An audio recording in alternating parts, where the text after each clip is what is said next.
Right. So in this video, we are going to discuss not a special case, but it's very popular. This case, we are going to discuss what happens when we have qualitative variables. Qualitative variables. Okay. So far we've been looking at the predictions that we're doing. We're using quantitative variables. If you remember, in the sales data, our TV advertising budget was quantitative. Our radio advertising budget was also quantitative. Newspaper budget, quantitative. But now we want to look at a situation that is very normal. It's usual. Definitely when in your machine learning career, you are definitely going to encounter qualitative variables. What do you do in that case? And we are going to give the example using, let's say, we have credit data. And in our credit data, we have so many quantitative variables, but we have qualitative variables like, let's say we have gender, male or female, that's qualitative. Student status, so whether someone's a student or not, that is a qualitative variable. Marital status, so married, divorced, single, all those things, qualitative variable, right? Ethnicity, which is also qualitative, right? African American, Asian, Caucasian, all those things, they are qualitative variables, right? So the first case is when you have two levels. So let's say two levels here. So when you have two levels, let's give an example. We want to predict the credit balance. We want to predict credit card balance between males or females, right? Or females, males or females. And this is using the gender variable. In the gender variable, we have two levels like that, right? Males or females. Cool. So if qualitative variables only has two levels, we simply create an indicator or dummy variable that will take on two possible numerical values. So let's look at our gender. So we are going to create a new variable. We are going to create, or in mathematical terms, let xi be equal to, right? So my xi is going to be equal to 1 if ith person or observation's gender is female, right? Let's say it's female. And then 0 if ith person is male. So if the gender is male, right? So we have created a new variable called xi. In our data, we have variables like gender and stuff like that. Here we've created a new variable xi that is just going to take the value 1 if the person is female and 0 if the person is male.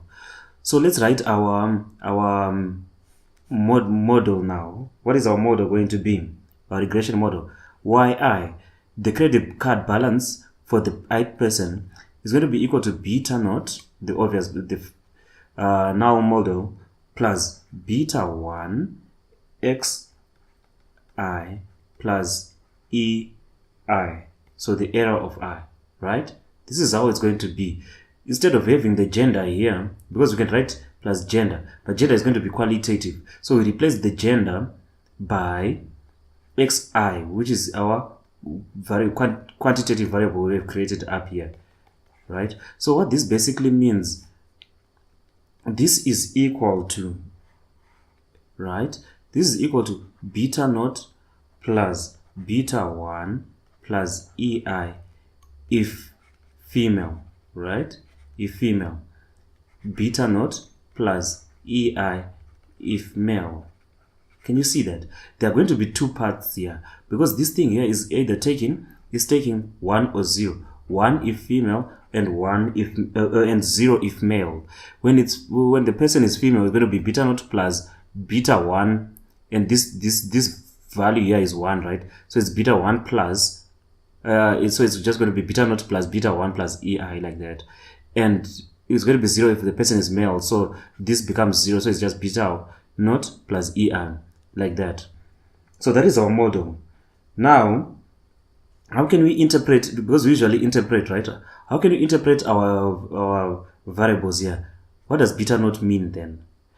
looking at this second equation here, we are saying the credit card balance is going to be related to this equation here for males. So what we can interpret it is beta naught is going to be interpreted as the average credit card balance among males, right? So what does that mean for beta naught plus beta 1? Beta naught plus beta 1, it is the average credit card balance among females. Right? So beta 1, if we subtract these two, credit card balance among males and credit card balance among females, if we subtract the two, we're going to remain with what? Beta 1. And this can be interpreted as the difference between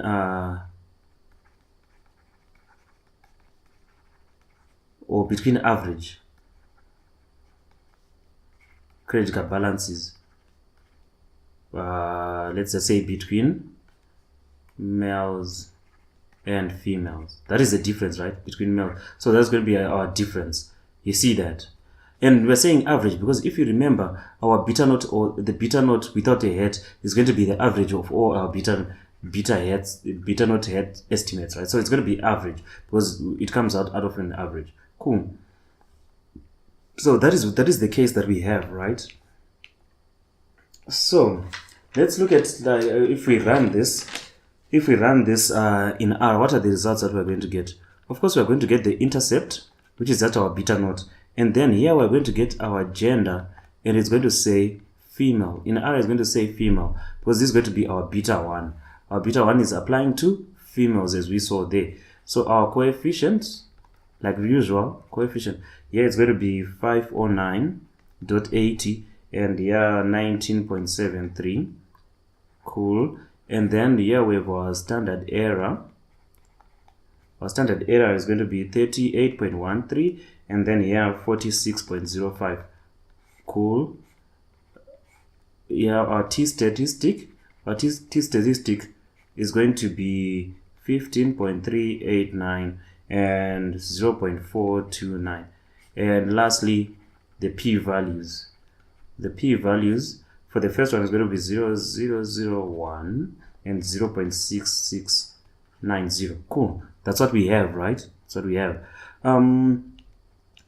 So, in looking at this table, it means average credit card balance among females, among males is equal to 509 rands 80. Whereas for females, it is equal to 509.80 plus 19.73 because this is our beta 1, and for females it's beta naught plus beta 1, right? So this is going to be equal to 529.53. These are the two that we have.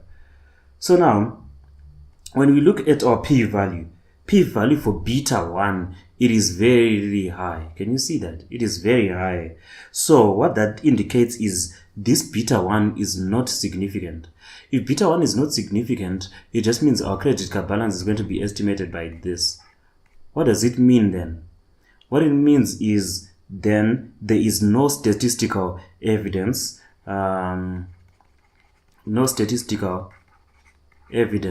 of a difference between average credit balances between males and females. So which means here it's saying your average credit card balance like this in this model, we don't have enough statistical evidence to say there is a difference between the balance that males have compared to the balance that females have. Cool. So this is the situation where we have two levels, like males and females, right? We code them using, let's say 0, 1.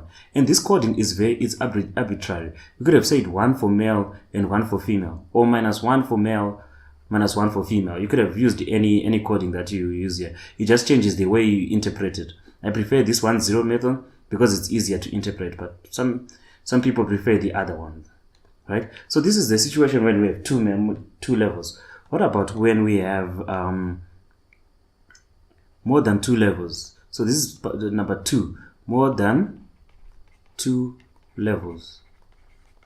When we have more than 2 levels, we cannot use a single dummy variable anymore, right? Because we now have more than 2 levels. What we can do is to create an additional dummy variable, or additional dummy variables, actually, not just one. We're going to create additional dummy variables. So let's look at like our ethnicity column. Our ethnicity column is whether the person is Asian, African, American, or Caucasian, right? So it has 3 levels. There's 3 levels, and these levels are called factors. Especially when you're dealing with R, it will say maybe ethnicity. It will give you the detail that it has 3 factors. It just means that there are 3, let's say, choices, sort of choices or levels. So in one row, you write Asian. In the next row, Asian. In the next row, African American, Caucasian, depending on the race or ethnicity of the person, right? Cool. So what we can do, since we have 3 levels like this, we can create dummy variables, right? Let's see. So our first dummy variable is going to be, for the ith person, is going to be the first dummy variable for the ith person is going to take on to 1 and 0. And it's going to be 1 if person is Asian. And it's going to be 0 if person is not Asian. Cool, right? And then the second dummy variable for the ith person, for the same person, for the ith person, second dummy variable, as we are coding the person's ethnicity, we're going to make that also 0, 1 if person is Caucasian, 0 if person is not Caucasian, right? Checking on that, I found an answer. It's displayed on your iPhone. Sorry, I don't know, Siri thought I was waking her up, but that's the problem with always on listeners like that. And that is deep learning. That's actually deep learning. If you then register in my course where I'm recording deep learning, we discuss some of the neural networks that run with Siri, that Siri uses actually to listen and give information. But anyway, yeah, back to our discussion here for regression. So xi1, the first dummy variable for the ith person is like this, and it caters for the Asian part of the ethnicity. The second variable for the ith person caters for the Caucasian part. Someone might say, can't we create the third one for the African American variable? What happens when someone is African American? Actually, we have taken care of the African American already, because if this one is 0 and the second one is also 0, what is the person then? The person is not Asian and the person is not Caucasian. We're left with only one choice. It definitely means the person is what? Is African American, right? So these two will cater for 3 levels. So 2 dummy variables cater for 3 levels, because the third one can always be the not for the other two. If the two are not like not Asian, not Caucasian, it definitely means the person is the third level. But let's look at our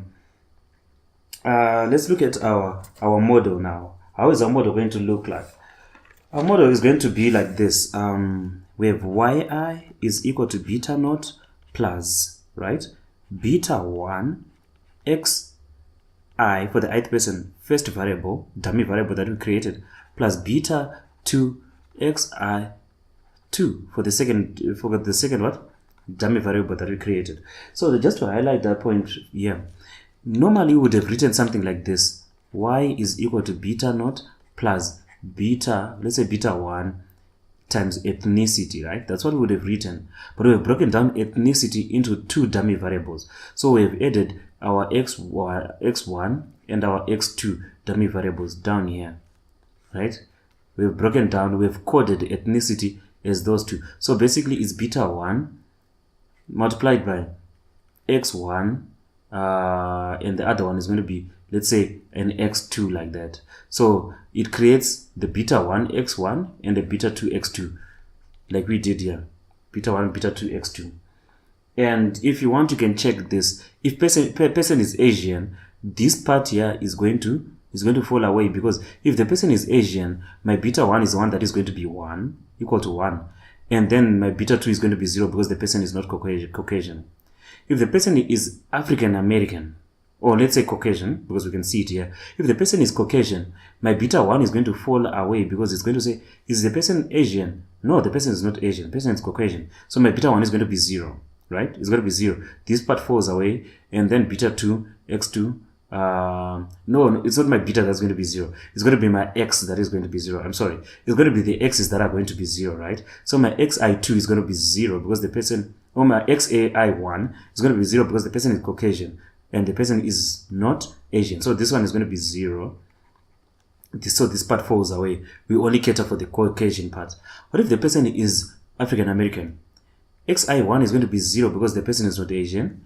xi2 is going to be 0 because the person is not Caucasian. So which means both of these fall away. We are left with only beta naught. And we are going to emphasize what that means now. Let's rewrite this equation. So our yi can be rewritten as beta naught plus beta 1 plus ei if person is Asian. That's what we're discussing now, right? Or it's going to be beta naught plus beta 2 plus ei if person is Caucasian, right? And then beta naught plus ei if person is African American, right? Cool. African American is going to be given by this. Cool. Now, how do we interpret this? We can interpret it the same way. Beta naught is interpreted as average credit card balance among African Americans. That is the interpretation of what? Of that part there, of beta naught. And then beta 1 is the difference between credit card balance among African Americans and what? And Asians. Right? Same with beta 2. Difference between credit card balance among African Americans and Caucasians. That's what it means there. That's the interpretation of those variables. Let's see if they are significant or not. Intercept. I'm going to skip some columns in our table. Ethnicity, and I will tell you something like this: ethnicity Asian, and it will say ethnicity Caucasian, depending on how we have coded it. Like I told you, the coding is arbitrary. I could have coded for African Americans and Asians only, and not Caucasians. So here coefficients, and I'm just going to skip to p-values straight. P-values, right? So this is 531.00. Oh yeah, this is for the intercept, 531.00. And then for, let me be cleaner here. Cool. Yeah, yeah, cool. I actually wanted to get an eraser, but I was lazy. Okay, so coefficient, p-values. I shouldn't be lazy though. Coefficient and p-values. For intercept, it's going to be 531 minus 18.69 for ethnicity Asian, minus 1250 for Caucasians. And the p-values are saying this is less than 0.00001. And then this is 0.7740, and this is 0.8260. Cool. Let's interpret this results table. What is important to notice is, okay, I'm going to emphasize that part. But here, what we can see from interpreting this table is that the average balance for African Americans, the average balance is going to be $531. That is the average credit card balance, right? And then for Asians will have minus 18 rand 69 balance, which means 531 minus 18 rand 69. It means Asians and then Caucasians. It means Asians have lesser credit card balance than African Americans. Same with Caucasians. Yeah, this negative is saying Caucasians have minus 12 rand 50 balance compared to this beta, because if you put them together it's going to be beta naught, and we said for Asians it's going to be beta naught plus beta 1 plus the error term. Let's forget the error term for now, but when you put these together you're going to come up with this. Same applies for Caucasians plus beta 2. When you put in the negative, it just shows you that this negative is showing you that these two races or ethnicities have lesser balance than this beta naught here. What this also shows, this table, it also shows that the p-values, that there is no statistical evidence in this model, in this data set, of real difference in credit card balance between these ethnicities, because beta 1 is not significant, very high p-value, and beta 2 not significant because of this high p-value. What we can do now also is using the F statistic. We can use the F statistic because this is multiple linear regression, right? We can use the F statistic and its p-value equal to 0.96 to also show that we cannot reject H0, because if this p-value for the F statistic was very low, it means we were going to reject H0, but the p-value is very high, so we cannot reject H0. What does H0 mean? H0 just says B1 is equal to B2, which is equal to 0. It tests whether there is a relationship, but since our p-value is very high, it means this is true, right? This is true. We cannot accept H1. That's what it means, right? So yeah, what I want to emphasize before I end this video is, can you see that two dummy variables, they managed to code a variable that had 3 levels, and that is very, very important and very true. There will always be one fewer dummy variable than the number of levels, always, because the last one you can always say it's the zeros of everything else before it. You know, if everything else before it is 0, then it is obviously going to be the last one. That is very, very important to emphasize. And the level that does not have a dummy variable, this African American in our case, is what is called the baseline case. It is the baseline. We are basing everything on African Americans because we didn't give it a dummy variable, right? It means everything is based on this. See our calculations here. When we said minus 12 from what? From this 531, because that is the baseline. That was the baseline case. Minus 18 from the baseline case. So those two are very, very important points. So coding our variables coding